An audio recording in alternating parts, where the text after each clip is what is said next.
Hi children, ఈరోజు day 17 వీడియోలో pictures, phonetic script, different shades of meaning మరియు example సెంటెన్సెస్తో 30 పదాలు నేర్చుకుంటారు. చివరలో 6th point countable noun, 7th point uncountable noun గురించి చాలా బ్రీఫ్గా తెలుసుకుంటారు. ముందుగా వీటిని చూద్దాం. ఇతను ఎక్కడ ఉన్నాడు గెస్ చేయండి. ఈ పిక్చర్ చూడండి, ఇవి ఏమిటి?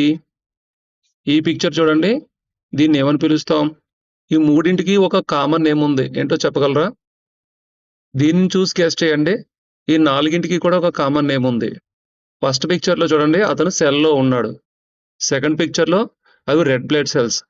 Third picture cell phone. And fourth one dry cell. So what is the common word? Cell. సెల్కి ఇన్ని అర్థాలు ఉన్నాయి. సెల్ అంటే బేసిక్గా గది అని అర్థం, రూమ్. అతను రూమ్లో ఉన్నాడు కాబట్టి, అంటే ముఖ్యంగా జైలు యొక్క రూమ్ని సెల్ అని పిలుస్తుంటాం. ఇక రెండో పిక్చర్లో వీటిని కణాలు లేదా సెల్స్ అని ఎందుకంటాము? సరదాగా తెలుసుకుందాం. రాబర్ట్ హుక్ అనే సైంటిస్టు సూక్ష్మదర్శిని ద్వారా ఒక చెట్టు యొక్క బెరడును తీసి చూశాడు. చూసినప్పుడు దాంట్లో ఉండే కణాలు చిన్న చిన్న గదుల కింద కనిపించాయి. అందుకని వాటిని అతను మొట్టమొదటిసారిగా సెల్స్ అని పేరు పెట్టాడు. అంటే కణాలు కూడా గదుల్లో ఉన్నాయి కాబట్టి వాటికి సెల్ అనే పేరు వచ్చింది. అలాగే థర్డ్ పిక్చర్లో మొబైల్ ఫోన్ మరి సెల్ అని ఎందుకు పిలుస్తామంటే, దాంట్లో కూడా డ్రై సెల్ వాడతారు, డ్రై బ్యాటరీ వాడుతుంటారు కాబట్టి అది బ్యాటరీ ఫోన్ కాబట్టి దాన్ని సెల్ ఫోన్ అని పిలుస్తున్నాం. అయితే ఫోన్ అనే పదాన్ని మనం పక్కన పెట్టేసి సెల్ అని పిలుస్తున్నాం. మరి బ్యాటరీని సెల్ అని ఎందుకు పిలుస్తున్నాం అంటే, బ్యాటరీలో కూడా రూమ్స్ కింద అంటే కంపార్ట్మెంట్స్ కింద ఉంటాయి కాబట్టి దాన్ని కూడా సెల్ అని పిలుస్తున్నారు. కాబట్టి వీటన్నిటికీ మూలం రూమ్ అనే అర్థం వస్తుంది సెల్ అంటే. ఇప్పుడు ఈ చేపను చూడండి, ఇది జీవించి ఉందా చనిపోయిందా? చూస్తుంటే ఇది జీవించి ఉన్నట్టుగా ఉంది. అంటే మనం ఏమనాలి ఇంగ్లీష్లో? ఎలైవ్ అనాలి. ఈమె మూడ్ని మీరు అంచనా వేయగలుగుతారా? ఈమెకి క్లాస్ నచ్చలేదు అనుకుంటా, అందుకని ఈమె చాలా బోర్ ఫీల్ అవుతుంది. ఇతను ఏం చేస్తున్నాడు? వాటర్ గ్లాస్ని తీసుకొస్తున్నాడు, బ్రింగ్. ఈ పిక్చర్ చూడండి, అతని శరీరంలో ఉన్న లంగ్స్, హార్ట్, లివరు, స్టమక్ లేదా ఇంటెస్టైన్ ఇవన్నీ కూడా శరీరం లోపల ఉంటాయా బయట ఉంటాయా? లోపల ఉంటాయి. లోపల ఉంటాయి కాబట్టి వీటిని ఏ ఆర్గాన్స్ అనాలి? ఇంటర్నల్ ఆర్గాన్స్ అనాలి. ఇంటర్నల్. ఇవి ఏంటో తెలుసా? మష్రూమ్స్. ఇవి వైల్డ్ మష్రూమ్స్. వీటిని మనం తినొచ్చా? తినకూడదు, ఎందుకంటే ఇవి పాయిజనస్ మష్రూమ్స్. ఇతడు మిల్క్ని ఏం చేస్తున్నాడు? ఒక గ్లాసులో పోస్తున్నాడు. పోయడాన్ని ఏమంటాం? పోర్. ఇతను ఈ రాయిని విసిరాడు. విసరడాన్ని ఏమంటాము? త్రో. ఈ పిక్చర్ని చూసి ఈమె ఏ రాశిలో పుట్టిందో గెస్ చేయగలరా? పక్కన సింబల్ చూడండి, దీన్ని ఏమంటారు? సరిగ్గా చూడండి, ఇది దేనికి గుర్తు? దీన్ని బట్టి అన్న అంచనా వేయండి. ఇది ఆమె పుట్టిన రాశిని తెలియజేస్తుంది. అది ఏ రాశో గెస్ చేయగలరా? చూడండి, ఆ జొడియాక్ని అంటే రాశి అంటే జొడియాక్. మరి ఆమె రాశిని గెస్ చేయండి ఈ పిక్చర్ని బట్టి. పోనీ ఈ పిక్చర్తో గెస్ చేయండి, అంటే ఈ 2 పిక్చర్స్కి ఒక సిమిలారిటీ అయితే ఉంది. చూడండి, క్యాన్సర్. సో ఈ పక్కన రైట్ సైడ్న అది క్యాన్సర్ జబ్బుని తెలియజేస్తుంది, లెఫ్ట్ సైడ్న క్యాన్సర్ జొడియాక్ని తెలియజేస్తుంది. అంటే క్యాన్సర్ అంటే ఇక్కడ 2 అర్థాలు ఉన్నాయి, ఒకటి జబ్బు, ఇంకొకటి జొడియాక్, క్యాన్సర్ జొడియాక్. ఇప్పుడు వర్డ్స్ని డీటెయిల్గా చూద్దాం. First word act. Act. Act means to perform in a play or film. నటించుట. ఇంకొక మీనింగ్ ఉంది, టు డూ సంథింగ్, చేయడం. Next a law made by government, చట్టం. అంటే యాక్ట్ అంటే 3 మీనింగ్స్ ఉన్నాయి. ఒకటి నటించటం, లేదా చేయడం, లేదా చట్టం. సెంటెన్సెస్ చూడండి, she acted in a school drama. ఆమె పాఠశాల నాటకంలో నటించింది. యాక్టెడ్, నటించింది. You must act quickly. నువ్వు త్వరగా చేయాలి. యాక్ట్ అంటే ఇక్కడ చేయాలి. The parliament passed a new act. Parliament కొత్త చట్టం ఆమోదించింది.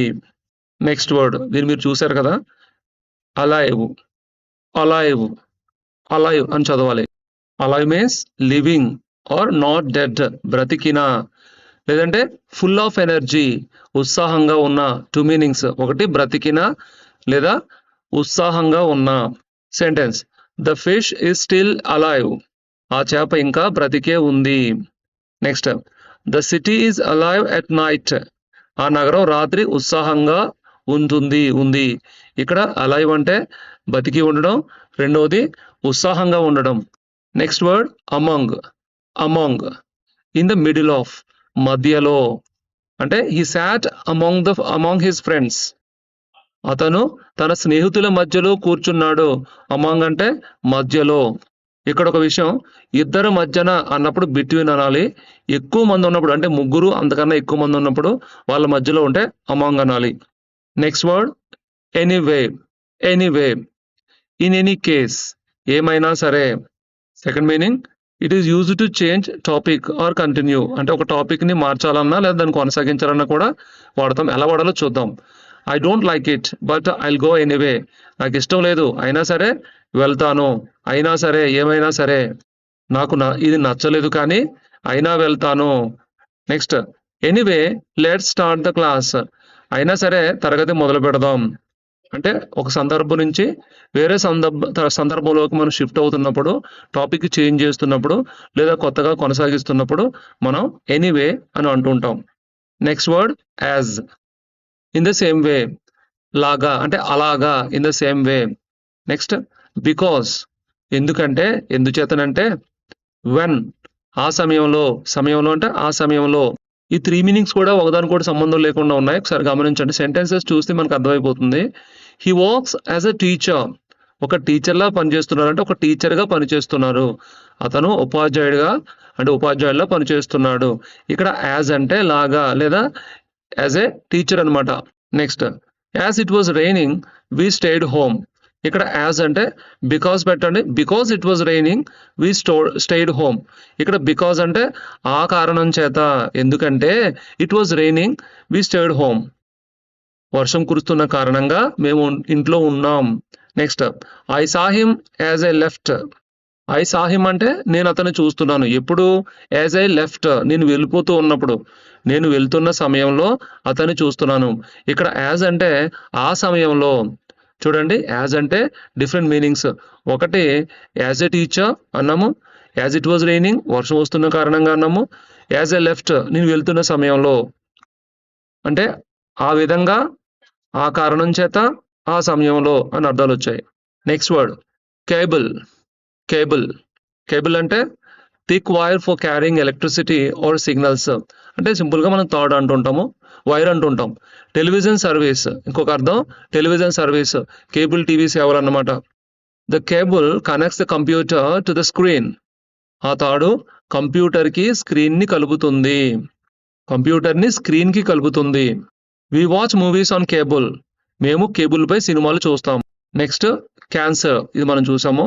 Serious disease caused by abnormal cells. Cancer వ్యాధి. Second meaning, it's a zodiac sign. అంటే ఇది ఒక కర్కాటక రాశిని తెలియజేస్తుంది. He suffering from lung cancer. అతనికి ఊపిరితిత్తుల క్యాన్సర్ ఉంది లేదా ఆ ఊపిరితిత్తుల క్యాన్సర్తో బాధపడుతున్నాడు. She was born under cancer. ఆమె కర్కాటక రాశిలో జన్మించింది. Next, cell. ఇది మనం చూసాము.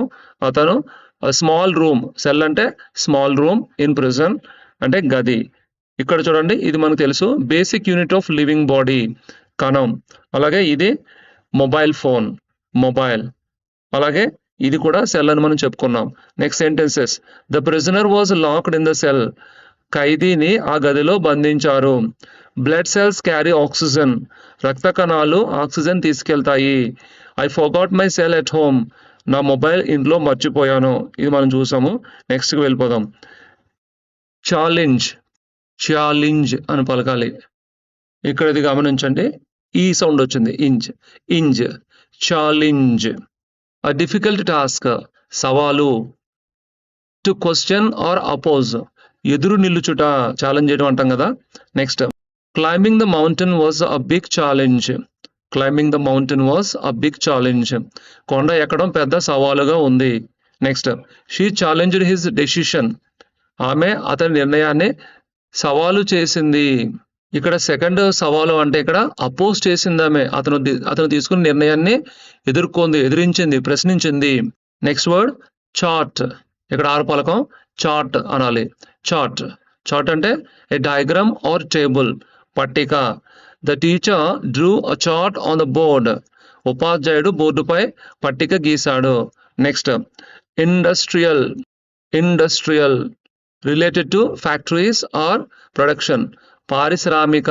ఇండస్ట్రియల్ అంటే పారిశ్రామిక. This is an industrial area. ఇది పరిశ్రమల ప్రాంతము. Next word initial.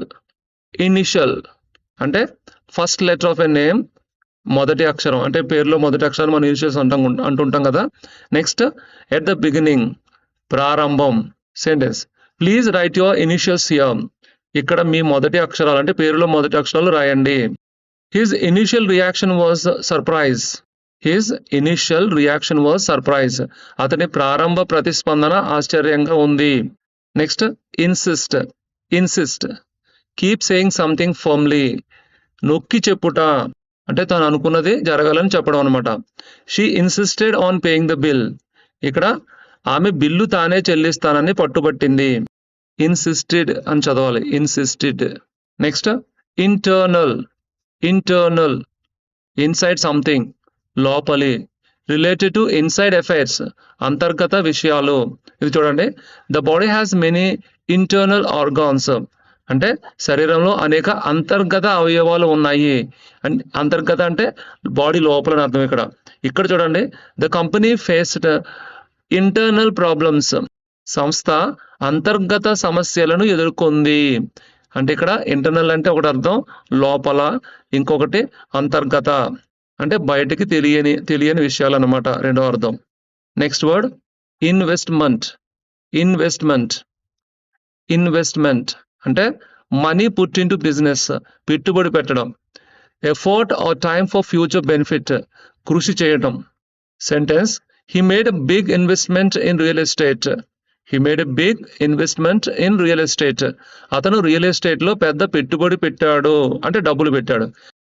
With the investment of your time you can learn English. నీ సమయాన్ని వెచ్చించడం ద్వారా నువ్వు ఆంగ్లం నేర్చుకోగలవు. Next plenty. A large amount of something, చాలా.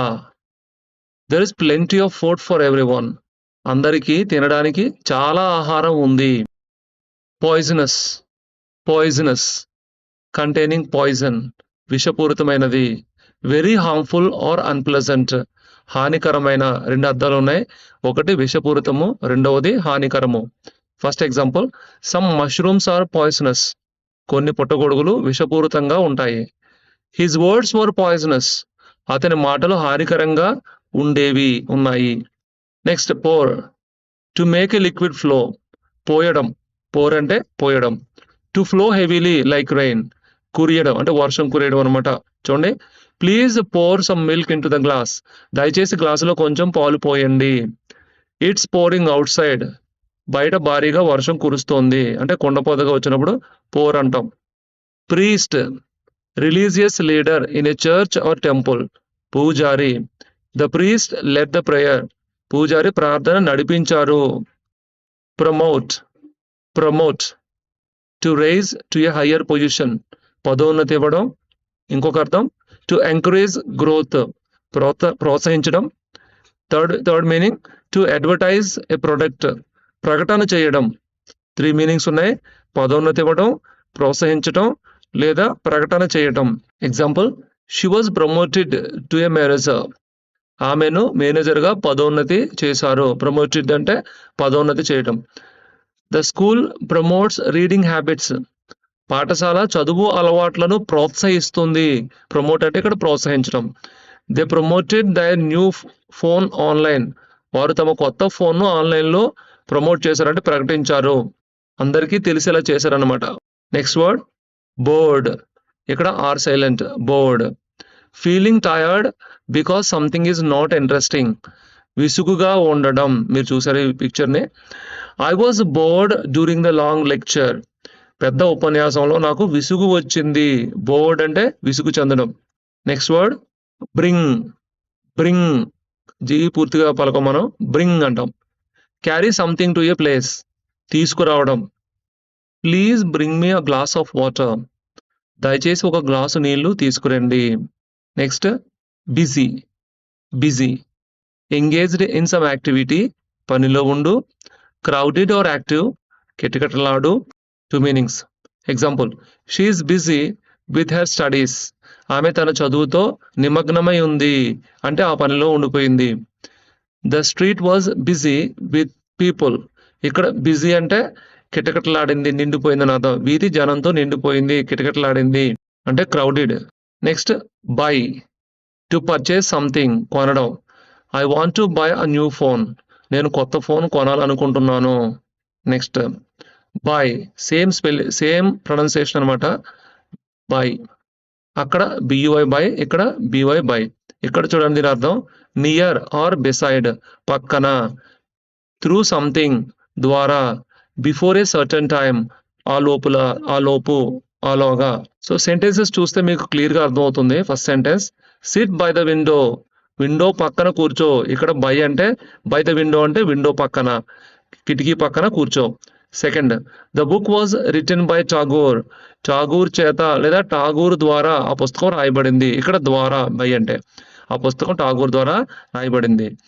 ఫినిష్ దిస్ బై టుమారో, ఇక్కడ బై టుమారో అంటే రేపటిలోగా, రేపటి లోపు ఇది పూర్తి చేయి. సో 3 మీనింగ్స్ ఉన్నాయి. ఒకటేమో పక్కన, 2 ద్వారా, 3 ఆలోగా, ఆ లోపు అని. నెక్స్ట్, టార్గెట్, టార్గెట్, ఇక్కడ టార్గెట్ అనాలి. ఇట్ అంటే చివర ఇట్ అనే సౌండ్ రావాలి. టార్గెట్, గోల్ ఆర్ ఎయిమ్, లక్ష్యం. The soldier hit the target, సైనికుడు ఆ టార్గెట్ ని తాకాడు, గురిని తాకాడు. నెక్స్ట్, దెమ్సెల్స్, దెమ్సెల్స్ చివర సెల్స్ అనాలి. Cells, themselves. Emphasising the people themselves, తమకు తామే అని చెప్పుకోవడం అనమాట. అంటే ఉదాహరణకి, నాకు నేనుగా చేశానంటే మై సెల్ఫ్ అని చెప్పుకుంటాం. అలాగే వారుకు వారే చేశారు, తమకు తామే చేశారంటే దెమ్సెల్స్ అంటుంటాం. ఈ సెంటెన్స్ చూడండి, దే డిడ్ ఇట్ అంటే సరిపోతుంది. దే డిడ్ ఇట్ అంటే వాళ్ళు చేశారని. కానీ మనం ఎక్స్ట్రాగా దెమ్సెల్వ్స్ అని కూడా మనం అంటున్నాం. అంటే దెమ్సెల్వ్స్ అని ఎందుకు అంటున్నాము? దెమ్సెల్వ్స్ అంటే ఇక్కడ వాళ్ళకు వాళ్ళే చేశారు అంటే మనం నొక్కి చెప్తున్నాము. వాళ్ళు చేశారని కాదు, వాళ్ళకు వాళ్ళుగా చేశారని నొక్కి పెట్టి చెప్పడం అనమాట. వారు అది తామే చేశారు. త్రో, త్రో అంటే to send something through the air అంటే విసరడం. డోంట్ త్రో స్టోన్స్, రాళ్ళు విసరవద్దు. నెక్స్ట్, టువర్డ్స్, టువర్డ్స్, జ్ చివర టువర్డ్స్ అని చదవాలి. ఇన్ ద డైరెక్షన్ ఆఫ్, అటువైపు అని అర్థం. ఫర్ ఎ పర్పస్, కోసం అంటే పలానా పర్పస్ కోసం, పలానా అవసరం కోసం. He walked towards the door, he walked towards the door అంటే అతను తలుపు వైపు నడిచాడు. Towards. They saved money towards their education, వారు తమ విద్య కోసం డబ్బు సంచయం చేశారు అంటే టువర్డ్స్ అంటే కోసం, ఇక్కడ ఆ అవసరం కోసం అని. సంశయం చేశారంటే సేవ్ చేశారని. నెక్స్ట్, ట్రైన్, రైల్వే వెహికల్, రైలు. To teach or prepare someone, శిక్షణ ఇవ్వడం. The train arrived on time, రైలు సమయానికి వచ్చింది. He trained to be a pilot, అతను పైలట్ కావడానికి శిక్షణ పొందాడు. ఇక్కడ ట్రైన్ అంటే శిక్షణ పొందడం అంటే ట్రైనింగ్ అవ్వడం. ఇక్కడితో వర్డ్స్, మీనింగ్స్, సెంటెన్సెస్ అయినాయండి. 1 minute గ్రామర్ పూర్తి చేసేద్దాం. ఇక్కడ ఈ పిక్చర్ చూడండి, ఈ వస్తువులన్నిటికీ కూడా నేమ్స్ ఉన్నాయి. లెఫ్ట్ సైడ్ చూడండి, యాపిల్స్ ఎన్ని ఉన్నాయి? 1 apple. Books 2 books. Boy 1 boy. వీటిని మనం కౌంట్ చేయగలుగుతున్నాం కాబట్టి వీటిని కౌంటబుల్ నౌన్స్ అంటూ ఉంటాము. మరి రైట్ సైడ్ చూడండి, అక్కడ గ్లాసులో ఉన్న వాటర్, 1 వాటర్, 2 వాటర్, 3 వాటర్స్ అనగలమా? అనలేము. 2 వాటర్స్, 3 వాటర్స్ అనలేము. అలాగే అక్కడ షుగర్ చూడండి, 1 షుగర్, 2 షుగర్ అనలేము. 1 మిల్క్, 2 మిల్క్ అని కూడా అనలేము. ఒకవేళ ఆ వాటర్ని మనం కౌంట్ చేయాలంటే ఏం చేయాలి? ఆ వాటర్ ఎన్ని గ్లాసుల్లో పట్టిందో చూసి 1 glass of water, 2 glasses of water అని మనం గ్లాసులు మనం లెక్క పెట్టగలుగుతున్నాం. గ్లాసులో ఉన్న వాటర్ని మాత్రం 1, 2, 3 అని చెప్పలేకపోతున్నాం. కానీ ఆ వాటర్ ఉన్న గ్లాసుని కానీ లేదంటే ఆ మిల్క్ ఉన్న జార్ని కానీ మనం 1, 2, 3 అని చెప్పగలుగుతున్నాము. డైరెక్ట్గా ఆ పదార్థాన్ని మనం కౌంట్ చేయలేకపోతున్నాం కాబట్టి వీటిని మనం అన్కౌంటబుల్ నౌన్స్ అంటుంటాము. ఏంటవి? వాటర్, షుగర్, మిల్క్, ఇవన్నీ కూడా అన్కౌంటబుల్. వాటిని కౌంటబుల్ చేయాలంటే, చేయాలంటే వేరే వాటిలో కంటైనర్లో పెట్టి ఆ కంటైనర్స్ ఎన్ని ఉన్నాయో చెప్పాలన్నమాట. కౌంటబుల్, అన్కౌంటబుల్ నౌన్స్ మధ్యన డిఫరెన్సెస్ ఇక్కడ చూడొచ్చు మీరు ఈ టేబుల్లో. ఇక్కడతో లెసన్ పూర్తయిందండి. Thank you. ఈ వీడియోని లైక్ చేయండి, కామెంట్ చేయండి, షేర్ చేయండి. మా ఛానెల్‌ని సబ్స్క్రైబ్ చేసుకోండి.